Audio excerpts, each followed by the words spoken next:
everyone. I hope you're doing well. I know it's been a long time that we have been dealing with this pandemic. It's been almost 6 months now, and it's getting to us. But I have something very important to talk about. As students and parents, one thing is very important, that what kind of a career we should look at for a student now or for the child, which is very true. Students who are ambitious, even some students who need the motivation from others, they still want to do something in life. But the point is, when the world has stopped in a way, how do we progress? How do we make decisions? I'm primarily want to discuss this point for students who are in class grades 11 and 12 or just going to college. How do you make your career decision now? Because now the world is a different place altogether. I say you rather not, for the very simple reason. Earlier, what used to happen was, let's take a step back a year ago. When we were deciding on a career, we used to think, okay, this is the career. We used to click the boxes and, okay, this is the right course and this is how I go about it. We were not really preparing for an uncertainty like this one, of course, but the world will be uncertain, and this has been the biggest lesson. This is the biggest takeaway, that we have to prepare for the uncertainties, and the people have just evolved. I think when they were thrown with this biggest challenge, losing our job, people started new ventures, people came up with new technologies, new inventions have been created, like that was anticipated. When the pandemic struck, the world was anticipating new innovation, and I would honestly like to say that we have rightly delivered.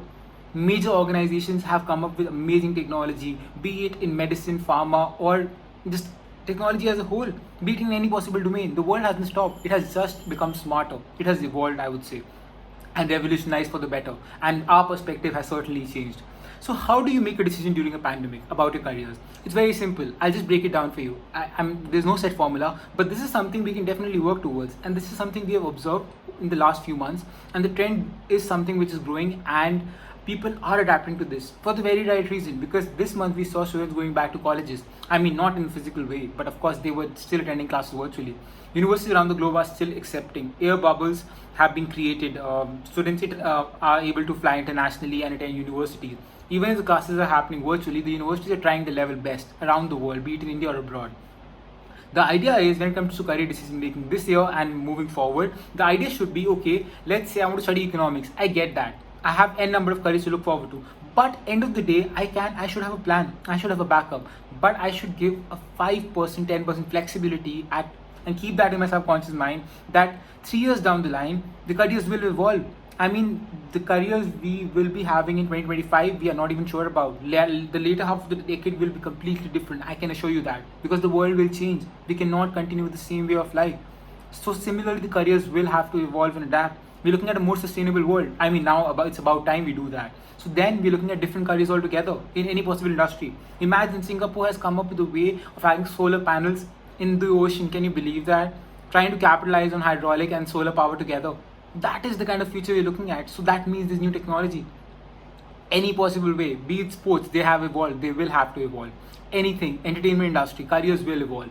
So the idea should be, give yourself the flexibility that 5 years down the line, if the career I'm looking at today might have changed, I will also evolve and be flexible. The idea is, they need people who are problem solvers, who are innovators, who are creators, who are flexible, who are willing to learn and upskill themselves. It's all about upskilling. Now, today, tomorrow, it's all about that. We can't look back and think that, okay, we had decided this. We make plans and life happens. It couldn't be more accurate than now. So the students, I would honestly say, decide on what you want to study. Stay true to your subjects, because if you're good at something, it's literally going to take you a long way. Like Bruce Lee used to say. This is something which has always stuck by me, and I would honestly like to repeat it as well. He was never scared of the person who knows 10,000 different moves and he's practiced all of them once. But he's always scared of that one person who knows one move and has practiced that 10,000 times, for the very simple reason, you know a subject properly, you know it in and out, you can make wonders and create wonders with it. The idea should be, you should be thorough with what you want to do, you're passionate about. Study what you're passionate about, and opportunities will come across, because knowledge never goes to waste. Like they say, education is an ongoing process, it never stops, and it always helps. Thank you so much. I hope this gave you some piece of information and will help you in your decision making journey. For any other help, Mindler is always there for that. Any career queries, please reach out to us. We're always here to help. Thank you so much, and stay safe.